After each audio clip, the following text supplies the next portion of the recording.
São os 5 barulhos que os homens mais gostam. E qual é o barulho que as mulheres mais gostam? As mulheres gostam desse aqui, ó.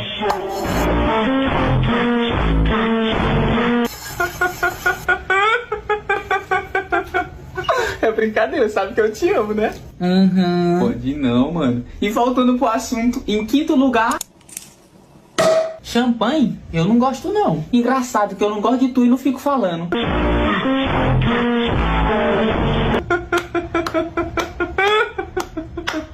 Em quarto lugar... Aí eu dou valor. Tua mãe também, ela cobra 150 horas.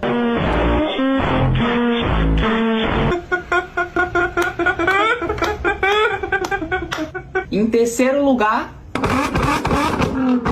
E aí, vocês não vão falar nada agora, não? E em segundo lugar, ele. Sim! Olha o Neymar. Não, minha filha, vai lavar uma louça.